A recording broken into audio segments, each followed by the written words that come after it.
Hello again. We're going to now talk about the problem the Watchtower faced when they took up the name Jehovah's Witnesses, called small w, in 1931.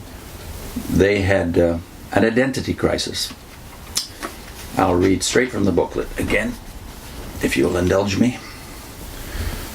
This review of the Watchtower's golden age, and that, by the way, was the new magazine which Rutherford launched in 1920, predecessor to Awake, has been necessary to make vivid the central problem the Christian encounters when witnessing to Jehovah's Witnesses, now with a capital W. The JW no longer witnesses by playing on your doorstep Joe Rutherford's 78s, nor has he even read any of JFR's books, but he does carry Joe's main message. And that message is essentially this: the fact that I'm at your door and you're not at mine proves I'm a Christian and you aren't. Salvation by works, yes, wrapped up neatly in a disguise that even fools the Jehovah's Witness himself, for he thinks he's there to preach the name of Jehovah and Jehovah's kingdom. But as I hope is now abundantly clear, his identity among Jehovah's Witnesses is the only thing proven by his presence at your door. And this unique badge is graphically and incessantly set before the JW by the Watchtower publications. You Can Live Forever in Paradise on Earth, their most successful publication in recent decades, reinforces what is the bottom line for JW's on its last page.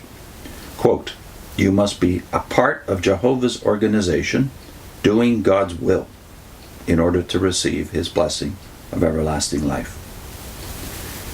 Let me read that again. You must be a part of Jehovah's organization, doing God's will, in order to receive his blessing of everlasting life. And in case we don't know what doing God's will means, here's a clarification from the Watchtower. It is by our endurance in proclaiming this good news of the kingdom that we may attain to salvation. That from the Watchtower, 1979, July 15, page 14. If we have satisfactorily established that door-to-door evangelism is what makes one a Jehovah's Witness, let us proceed to a scriptural evaluation of the central question. Did Jesus and the apostles preach door-to-door? For if we would get anywhere at all with a Jehovah's Witness, we must take away his badge, with that which separates him from everyone else called Christian. And now under the heading, how the witnesses have justified door-to-door evangelism. From the 1920s, the Watchtower has claimed that the apostles and even Jesus himself engaged in house-to-house ministry. So often is this repeated and so unquestioned is this fact among witnesses today that you may encounter snaring arrogance should you suggest to the publisher at your door that early Christians did not so evangelize. Among the current generation of witnesses, there has been no debate on this point. The following quote may serve as typical of the boldness of the Watchtower claim, discussing here the requirements for baptism. Quote, "The dedicated one must be a house-to-house witness, as was Christ Jesus and the apostles." Watchtower, July 1st, 1959, page 409. Since the Rutherford days, this form of ministry has taken on something like the sacred aura of the sacraments among Christians, and indeed is the sacred service that all witnesses are expected to engage in. Listen to A.H. Macmillan, a colleague of both Russell and Rutherford, and a key member of the Watchtower headquarters staff in the early days. Quote, "With the birth of the New World Society in 1919, a new spirit had come into us, and we were eager to carry our message of Jehovah's established kingdom to the ends of the earth. Rutherford wanted to unify the preaching work, and instead of having each individual give his own opinion, gradually Rutherford himself began to be the main spokesman for the organization. That was the way he thought the message could best be given without contradiction. At the same time, we began to realize that each one of us had a responsibility to go from house to house and preach.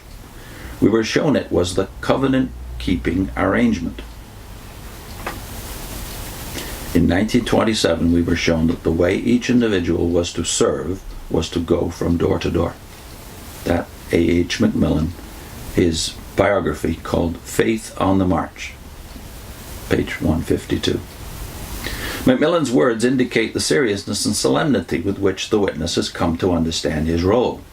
Since, according to Watchtower theology, only the 144,000 are in the new covenant of Jeremiah 31, and by the way, are the only ones who, according to Rutherford's understanding, can be truly called Jehovah's Witnesses, the 144,000 have replaced literal Israel as the witnesses referred to in Isaiah 43.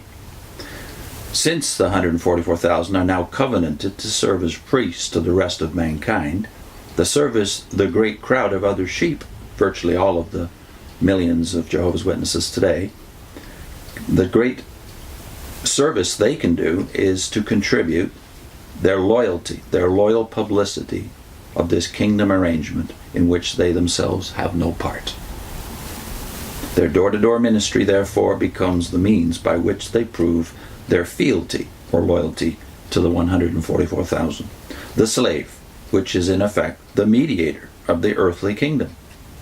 Jesus Christ, according to classic Watchtower theology, is actually mediator only to the 144,000, spiritual Israel. That is why, by the way, the passing of the elements at every what they call memorial once a year is something that is rather macabre to a Christian that might attend, because virtually no one, and sometimes absolutely no one, will participate of the Lord's Supper. The booklet goes on. When I was baptized as a witness in 1971, it was a given that the New Testament, or as we insisted the 27 books be called, the Christian Greek Scriptures, supported door-to-door witnessing, an early manual for witness use, equipped for every good work. That's 1946. The Watchtower equivalent of a Bible handbook devotes only 7 pages to the book of Acts, but manages to put in a plug for the house-to-house technique in this comment on Acts 5:42. Quote, "To threats by the religious council they make the rejoinder, we ought to obey God rather than men. Off they go witnessing from house to house." That's page 288. This certainty respecting the method of the apostles continues right into the era of witnesses' explosive growth in the Western world, the 1960s and 70s. Quote, "The book of Acts shows just how the Christian activity of proclaiming God's kingdom should be carried out. Paul himself was an example, saying, 'I did not hold back from telling you any of the things that were profitable, nor from teaching you publicly and from house to house.' Then he goes on to say, 'I thoroughly bore witness.' This theme of thorough witnessing strikes our attention throughout the book. That is the book of Acts."